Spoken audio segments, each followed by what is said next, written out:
세계적인 사업자이면서 자기 개발 전문가인 캐나다의 마크 피셔라는 그런 분이 쓴 책 중에 골퍼와 백만장자, 골퍼와 백만장자라는 의미의 책을 썼습니다. 이 책 속에서 마크는 운동이나 사업이나 혹은 공부나 어떤 일에 있어서 성공한 사람은 확실히 두 가지 특징을 가지고 있다.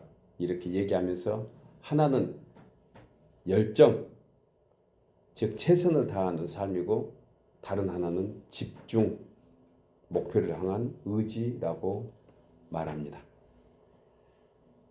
여러분들이 아는 대로 LPGA 통상 25번 승리했고 메이저 대회만 5번 5승을 한 골프 여제 박세리가 그랜드 슬램을 달성했을 때 어느 기자가 승리의 비결이 뭐냐고 그에게 물은 적이 있습니다. 그때 그녀는 대답하기를 성공의 비결이 뭐냐고요? 라고 되물으면서 그것은 바로 집중이라고 합니다. 그녀는 젊은 나이에 데이트도 하고 싶고 댄스홀에 가고 싶기도 하지만 그는 그런 모든 유혹을 물리쳤다고 고백합니다. 또 필드에 섰을 때 상대가 잘하나 못하나 남들이 뭐라고 하나 신경 쓰이지만 그러나 이것을 다 잊어버리고 오직 경기에만 집중했다고 말합니다. 심지어 내가 지금 몇 점을 맞고 있는지 상대가 몇 점을 치고 있는지 그것도 잊어버리려고 노력했다는 것입니다. 여러분, 이 고백을 성도된 우리의 믿음의 여정에 접목한다면 세상 사람들이 어떻게 말하든지 누가 나를 어떻게 평가하든지 거기에 마음 두지 말고 오직 예수 그리스도의 십자가에만 열정과 집중을 가져야 합니다. 그렇게 주의 십자가에 집중할 때 답답한 마음의 문이 열리고 문제의 해답을 찾게 되어서 우리 삶의 풍성한 시온의 대로를 걷게 된다고 했습니다. 로이드 존슨이라는 목사님은 십자가만이 우리의 해답이라고 얘기하면서 십자가를 바라보는 자가 늘 주 안에서 풍성한 삶, 문제 없는 삶을 살게 된다고 강조했던 것을 알게 됩니다. 예수님께서 공생애를 통해서도 이렇게 하셨습니다. 마귀의 유혹에서도 오직 말씀에만 집중하셨고 자신이 대속의 제물로 죽으실 것을 예고하실 때 제자들은 이렇게 말합니다. 주님, 절대 그런 일이 있어서는 안 됩니다. 라고 만류할 때도 오히려 사탄아 물러가라. 너는 나를 넘어지게 하는 자로다 하시고 인류의 구원에만 집중하셨습니다. 겟세마네 동산에서 기도하실 때 나의 원대로 마옵시고 아버지의 원대로 되기를 원하나이다 하시며 사명의 열정과 집중을 다 하셨습니다. 이렇게 주님의 열정을 본받은 사도 바울은 다메섹에서 예수님을 만나 거듭난 후로 오직 주님께 받은 사명에만 집중하면서 그는 빌립보서 3장 10절에서 이렇게 고백합니다. 내가 그리스도와 그 부활의 권능과 그 고난에 참여함을 알고자 하여 그의 죽으심을 본받아 어떻게 해서든지 죽은 자 가운데서 부활에 이르려 하노니 내가 이미 얻었다 함도 아니요 온전히 이루었다 함도 아니라 오직 내가 그리스도 예수께 잡힌 바 된 그것을 잡으려고 달려가노라 하면서 이어지는 13절에서 형제들아 나는 아직 내가 잡은 줄로 여기지 아니하고 오직 한 일 즉 뒤에 있는 것은 잊어버리고 앞에 있는 것을 잡으려고 푯대를 향하여 그리스도 예수 안에서 하나님이 위에서 부르신 부름의 상을 위하여 달려가노라고 믿음으로 다짐하며 오직 주님께만 집중했던 것을 보게 됩니다. 여러분, 우리의 삶의 여정은 아직 진행 중입니다. 비록 전반전에 혹시 지고 있다 하더라도 아직 후반전이 남아 있습니다. 9회 말 투아웃까지 지고 있더라도 아직 역전할 수 있는 기회는 얼마든지 있습니다. 주님께서 사탄의 머리를 부시고 최후의 승리를 하신 것처럼 끝까지 믿음의 표대를 가지고 믿음의 표대를 향하여 주의 십자가에 집중하는 이유인 줄 믿습니다. 우리는 진행 중입니다. 오늘 저는 사순절의 마지막 주간이며 종료주의를 맞이하여 골로새서 3장의 말씀을 가지고 주 예수와 함께 다시 사는 자라는 제목으로 함께 생각하며 세 가지로 은혜를 나누려고 합니다. 첫째로 주 예수와 함께 다시 사는 자는 위의 것을 찾아서 생각하며 삽니다. 나누어 있겠습니다. 주 예수와 함께 다시 사는 자는 위의 것을 찾아서 생각하며 삽니다. 본문 1절 이하에 그러므로 너희가 그리스도와 함께 다시 살리심을 받았으면 무엇을 찾으라? 위의 것을 찾으라. 거기는 그리스도께서 하나님 우편에 앉아 계시느니라. 위의 것을 생각하고 땅의 것을 생각하지 말라고 말씀합니다. 본문 1절의 말씀에 대하여 좀 더 구체적인 말씀이 골로새서 2장 12절인데 너희가 세례로 그리스도와 함께 장사되고 또 죽은 자들 가운데서 그를 일으키신 하나님의 역사를 믿음으로 말미암아 그 안에서 함께 일으키심을 받았다고 했습니다. 이 내용은 주의 죽으심과 부활을 믿는 성도는 이제 삶에 지향하는 목적이 바뀌어야 함을 말씀하고 있는 대목입니다. 왜냐하면 예수님을 구주로 영접하지 않았을 때는 세상 사람들처럼 육신의 정욕, 안목의 정욕, 이성의 자랑으로 살았다면 이제는 거듭난 성도로서 세상의 일시적이고 썩어져 없어지는 무가치한 것들의 마음을 뺏기며 결국 고통과 절망 중에 허덕이는 인생이 아니라 이제는 산 소망 가운데 썩지 않고 더럽지 않고 새하지 않은 하늘의 유업을 받는 자로 살아야 한다는 것입니다. 사도 베드로는 이 같은 은혜를 우리를 위하여 하늘에 간직한 것으로 우리의 믿음으로 말미암아 하나님의 능력으로 보호하심을 받게 된다고 했습니다. 베드로전서 1장 4절에 썩지 않고 더럽지 않고 쇠하지 아니하는 유업을 잊게 하나니 곧 너희를 위하여 하늘에 간직하는 것이라. 어디에 간직되어 있다고요? 하늘에. 이 의미는 육신의 죽음과 헤아릴 수 없는 수많은 죄와 인간의 한계 영향을 받지 않고 영원한 삶을 예비해 둔 것이 바로 하늘에 있다는 거예요. 하늘에. 그런 여러분, 성도된 우리가 복된 것은 어떠한 절망 가운데서도 산 소망을 갖게 되고 그리고 빈곤한 가운데서도 부유함을 누리며 연약한 가운데서도 강건함을 입는 것은 하늘에 쌓아둔 하늘의 능력으로 보호해 주시는 증거인 줄 믿습니다. 혹여 우리 가운데 아직 절망되는 일이 뜻대로 안 되는 일, 마음의 상처와 아픔이 남아 있는 우리의 상태 그대로라 하면 우리는 땅의 것으로 사는 모습일 것입니다. 그러나 세상 사람과 똑같이 이런 환경 속에 산다 하더라도 우리는 금세 회복되는 이유가 무엇입니까?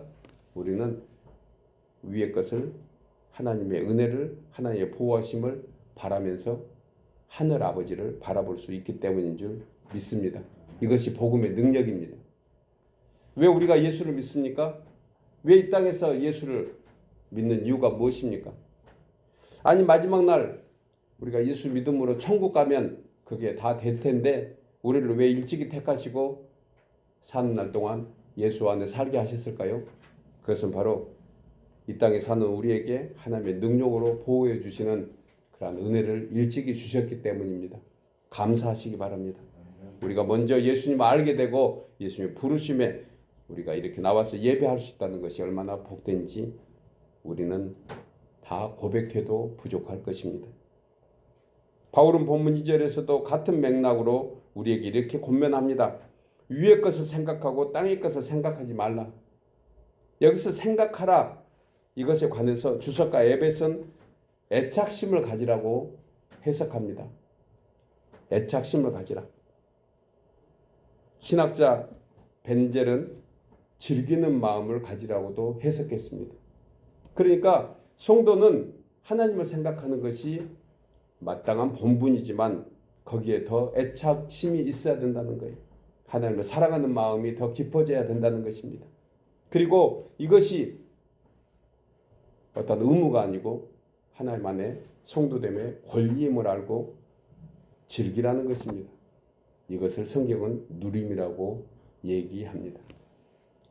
여러분들은 성도 우리가 하나님 아버지의 사랑과 권능으로 보호받기 살기 위해서 그만큼 주님을 사모하고 계십니까? 우리의 간절한 소원이 돼야 됩니다. 하나님을 더욱더 사랑해야 돼요. 믿음의 연륜이 더해질수록 교회 직분이 더해질수록 하나님 사랑함이 더해져야 됩니다. 우리는 그렇게 살아야 온전한 삶을 살 수 있는 사람이기 때문에 그렇습니다. 만약 하늘 아버지께 아무것도 바라지 않는 사람이 하나님의 사랑을 받을 수 있겠습니까? 아무것도 원치 않는데 하나님께 주시는 사랑을 깨달을 수 있겠습니까? 왜 우리가 더 많이 기도하고 하나님의 은혜를 사모해야 되는 이유가 무엇입니까? 하나님의 은혜는 항상 우리 곁에 머물고 있기 때문에 그렇습니다. 지나가는 바람같이 하나님의 은혜가 지나갈 때도 있습니다. 그러나 기도하는 사람에게는 그 지나가는 바람처럼 지나가는 은혜를 붙잡을 수 있는 믿음이 생긴다는 것입니다.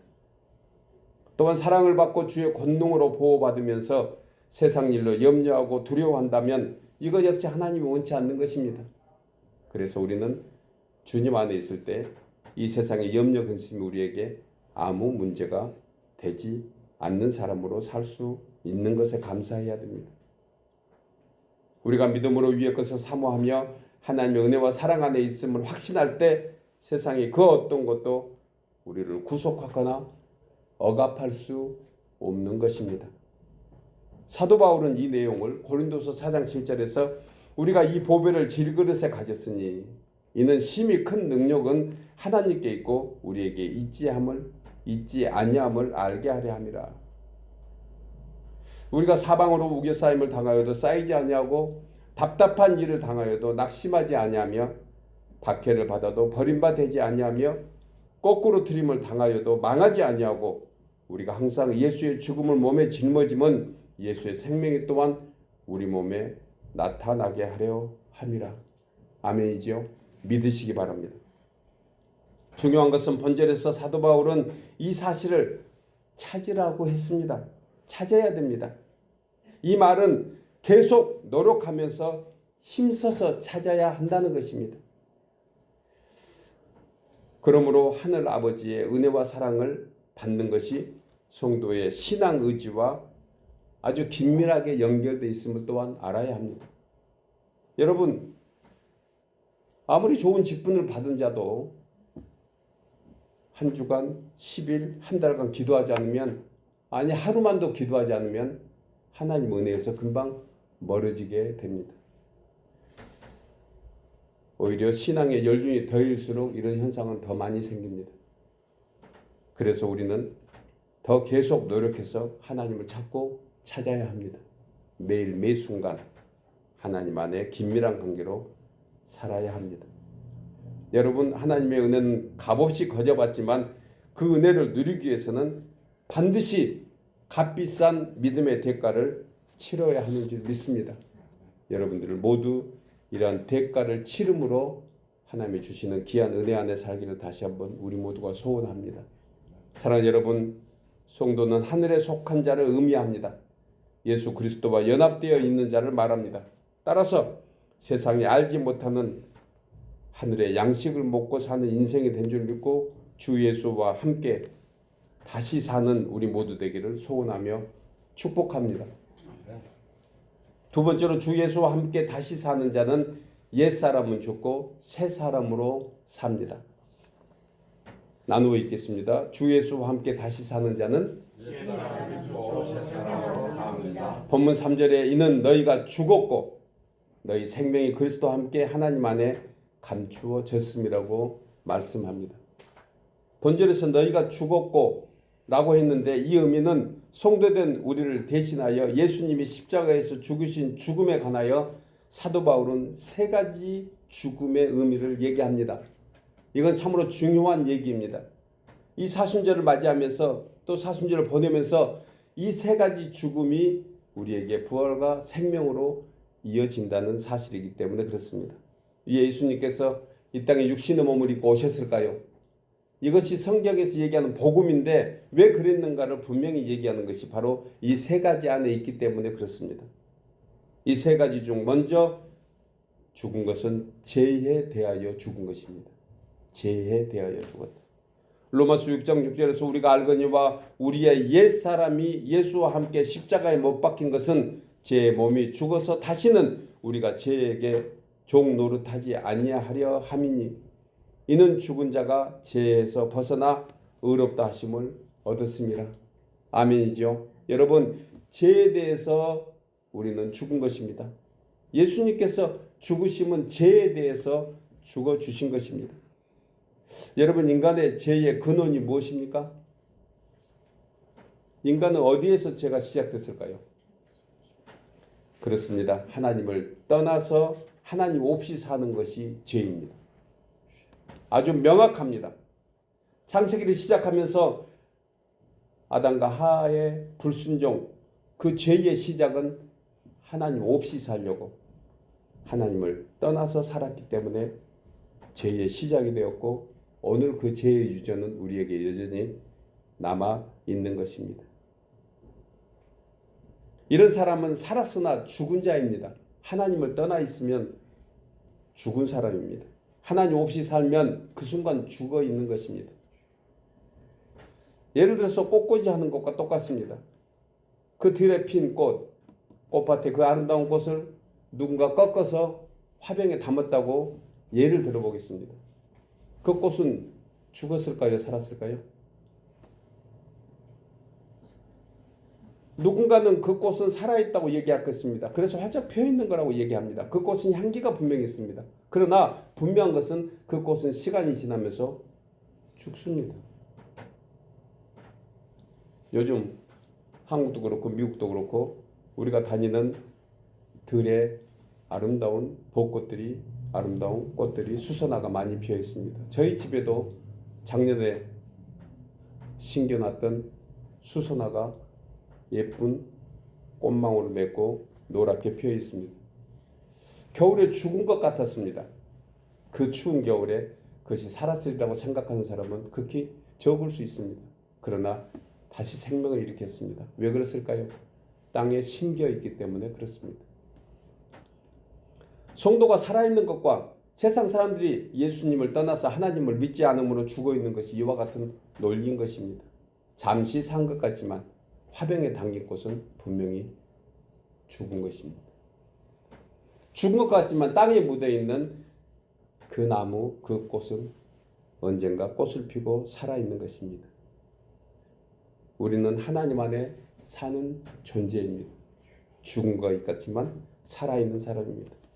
그러나 세상 사람은 다릅니다. 예수 믿지 않으면 산 것 같으나 죽은 자이기 때문에 그렇습니다. 여러분, 죄의 근원은 하나님을 떠나 사는 순간 생기는 것입니다. 이런 인생은 인정하든 안 하든 알든 모르든 사망의 그늘 안에서 죄에게 종노릇하며 살다가 결국은 두 번째 사망에 이르러서 심판받아 영벌에 이르게 됩니다. 그러나 예수님께서 저와 여러분의 죄를 위하여 십자가의 대속의 제물이 되어 죽어서 죽으심으로 말미암아 우리는 그것을 믿음으로 이제 죄와 사망의 권세에서 벗어나 부활하신 주님과 천국에서 영생을 누리는 영원한 삶을 살게 될 줄 믿습니다. 이 내용을 사도 바울은 로마서 5장 21절에서 이는 죄가 사망 안에서 왕 노릇한 것 같이 은혜도 또한 의로 말미암아 왕 노릇하여 우리 주 예수 그리스도로 말미암아 영생에 이르게 하려 함이라. 아멘이죠. 또한 죄에 대해서 죽었다는 것입니다. 여러분, 이 죄에 대해서 죽었다고 얘기한 이 죄는 율법의 죄에서 죽었다는 것을 의미합니다. 첫 번째, 우리의 죄에 대해서 예수님은 죽어주시고 두 번째, 율법에 대해서 죽으신 것입니다. 로마서 7장 5절에 우리가 육신에 있을 때에는 율법으로 말미암아 제 정욕이 우리 지체 중에 역사하여 우리로 사망을 위하여 열매를 맺게 하였더니 이제는 우리가 얽매였던 것에 대하여 죽었으므로 율법에서 벗어났으며 이러므로 우리가 영의 새로운 것으로 섬길 것이요. 율법 조문에 묵은 것으로 아니할지라고 말씀합니다. 이 의미는 예수님을 영접하지 않았을 때는 제2의 기준이 되는 율법 아래에서 살았지만 이제 주님을 구주로 영접한 후에는 이 율법의 속박에서 벗어나서 성령의 권능으로 새로운 피조물로 살게 되었다는 것입니다. 예를 들어 말씀드리면 제 본성을 따라 사람을 해치는 살인자가 되어서 무기징역이나 사형 선고를 받아서 복역하던 중에 잘못을 회개하고 모범수로 사는 것을 본 어떤 대통령, 어떤 임금이 사면을 명령하여서 이제 죄 없는 자로 용서해 줬다면 그는 이제 더 이상 사망의 권세에 눌려 살지 않아도 되는 것과 똑같습니다. 그가 비록 살인자라는 그러한 어떤 흔적은 가질지 몰라도 이제 더 이상 살인자가 받아야 할 그러한 죄명은 없어지는 것이 바로 율법의 조항과 똑같은 것입니다. 이 내용을 바울은 로마서 8장 1절에서 이렇게 말씀합니다. 그러므로 이제 그리스도 예수 안에 있는 자에게는 결코 정죄함이 없나니 이는 그리스도 예수 안에 있는 생명의 성령의 법이 죄와 사망의 법에서 너를 해방하였습니다. 우리의 왕, 만왕의 왕 되신 주님께서 우리를 죄와 사망의 권세에서 풀어주신 것은 바로 이 율법의 조항에서 우리를 자유케 해주신 줄 믿습니다. 이어지는 3절에 좀 더 구체적으로 말씀하고 있는데 율법이 육신으로 말미암아 연약하여 할 수 없는 그것을 하나님은 하시나니 곧 죄로 말미암아 자기 아들을 죄 있는 육신의 모양으로 보내어 육신의 죄를 정하사 육신을 따르지 않고 그 영을 따라 행하는 우리에게 율법의 요구가 이루어지게 하려 함이 아니라 여러분 율법의 요구를 우리에게 이루려 하시는 것은 바로 예수님께서 우리의 모든 율법을 완성하셨기 때문에 그렇습니다. 믿어지시기를 소원합니다. 우리는 율법 아래 사는 사람이 아닙니다. 여러분 성도는 사탄 마귀가 아무리 과거의 제목을 들여들여서 하나님께 송사할지라도 이는 이미 의로우신 그리고 선하신 주님이 십자가에서 모든 허물을 다 사하시고 담당하셨기에 우리는 자유케 된 줄 믿습니다. 이건 참으로 성경이 얘기하는 그 보석 중에 보석이라고 하는 로마서의 핵심 구절이 바로 이 안에 있습니다. 죄에 대해서 주님이 죽어주시고 율법에 대해서 완성해 주신 것입니다. 겉으로 죄에 대해서 죽었다는 것은 세상에 대해서 죽은 것입니다. 이 말은 예수 믿기 전에는 세상의 것이 다인 줄 알고 땅의 것에만 애착하며 억척같이 붙잡고 살았는데 이제 주님을 더 깊이 믿고 알아가면서 이런 세상의 것들이 헛되고 허망한 것을 알고 새로운 목표를 향한 사람으로 살게 하셨으니 바로 그 이유인 것입니다. 여러분 세상의 것이 더 좋습니까? 하늘 아버지의 것이 더 좋습니까? 때로는 세상의 맛이 좋을 수도 있습니다. 그러나 이 맛은 믿음이 더해지면 쓴맛이 됩니다. 이게 우리의 믿음의 척도입니다. 그전에는 세상의 맛이 좋았는데 이제 지나고 보니까 하늘아버지의 맛이 좋았습니다. 하나님을 찬양하며 찬송을 듣는 것이 더 즐겁고 좋아지는 것입니다. 이것이 바로 우리가 세상에 대해서 죽어 있다는 증거인 것입니다. 이제 주님을 더 깊이 알아가는 우리에게 다시 한번 하나님은 말씀합니다. 나는 세상에 대해서 이미 죽었노라. 그러므로 우리도 세상에 대해서 더 죽어가야 합니다. 바울은 갈라디아서 6장 14절에서 이 말씀을 합니다. 그러나 내게는 우리 주 예수 그리스도의 십자가 외에는 결코 자랑할 것이 없으니 그리스도로 말미암아 세상이 나를 대하여 십자가에 못 박히고 내가 또한 세상에 대하여 그러하니라고 하면서 참으로 기가 막힌 고백을 17절에서 합니다. 이후로는 누구든지 나를 괴롭게 하지 말라. 내가 내 몸에 예수의 흔적을 지니고 있노라. 멋진 고백 아닙니까? 내 몸에 무슨 흔적이 있습니까? 우리 몸에 무슨 흔적이 있습니까? 우리 모두에게는 예수의 흔적이 있습니다. 주의 보혈, 주의 권능이 있다는 것입니다. 여러분, 이제 성도된 우리가 육체 가운데 사는 것은 나를 위하여 자기 자신을 버리신 하나님의 아들 예수 그리스도를 믿는 믿음 안에서 살아가는 것은 우리 모두가 주님의 것이 되었기 때문입니다. 사랑하는 여러분, 이제 우리는 주님의 죄에 대하여, 율법에 대하여, 세상에 대하여 이미 죽은 자입니다. 아멘이죠? 죄에 대해서, 율법에 대해서, 세상에 대해서 이미 주님이 죽어주셨고 이제도 그와 같이 우리 모두도 다 죽은 자인 것입니다. 그리고 십자가의 대속의 은총을 입어서 성령의 권능으로 주 예수와 함께 살아가는 기막힌 믿음의 성도들 모두 되시기를 주의 이름으로 축복합니다.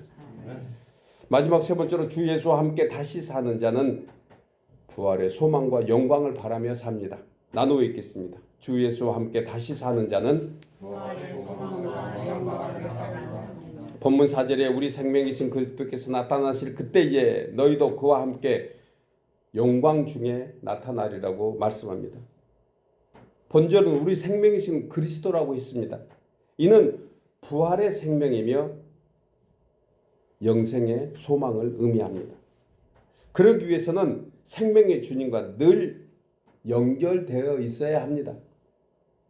연합되어 살아가야 합니다. 예수님만이 우리의 생명이니 예수님 안에 살 때 능력을 받게 됩니다. 그래서 우리는 주님과 함께 붙어 살아야 합니다. 이것을 성경은 주님과 친밀함이라고 얘기합니다. 예수님은 이 말씀을 우리가 잘 아는 포도나무 비유에서 얘기하고 있습니다.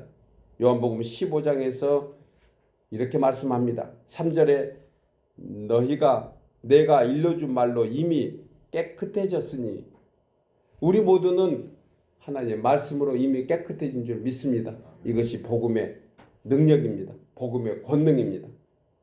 이는 죄와 율법의 권세에서 이미 죽었고 이제 사망의 권세를 깨뜨리시고 부활하신 주 예수를 믿음으로 거룩한 주의 자녀가 되어서 새 사람이 되었다는 것입니다. 그러므로 5절에서 예수님은 이렇게 말씀합니다. 나는 포도나무요 너희는 가지라. 그가 내 안에 내가 그 안에 거하면 사람이 열매를 많이 맺나니 나를 떠나서는 너희가 아무것도 할 수 없습니다. 우리에게 들려준 말씀 되기를 축복합니다. 이 말씀 붙잡기를 바랍니다. 우리가 주님 떠나서는 아무것도 할 수 없습니다. 여러분, 이제 우리 인생은 세상의 팔자 속안에 있는 것이 아닙니다. 하나님의 속안, 하나님의 뜻과 섭리 안에 있는 줄 믿습니다.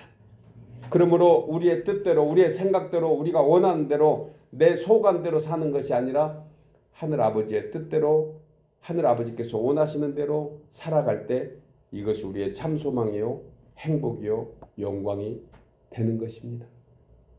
여러분, 이번 사순절을 통해서 무엇을 생각하며 무엇을 깨닫고 배우셨습니까? 여러 가지 깨달음 중에 성도된 우리는 예수님을 떠나서 아무것도 아니라는 사실을 우리 함께 깨닫기를 소원합니다. 그러므로 우리 인생의 가장 행복하고 복된 것은 하나님 안에서 사는 것인 줄 믿습니다. 하나님 안에서 삽시다. 사랑하는 여러분, 이제 다시 십자가의 은혜와 사랑을 더욱 깊이 알고 죄와 사망의 권세를 깨뜨리시고 부활하신 주님을 소망하며 주의 영광을 위하여 주 예수와 함께 주 예수 안에서 다시 살아가는 우리 모두 되시기를 주의 이름으로 축복합니다. 아멘.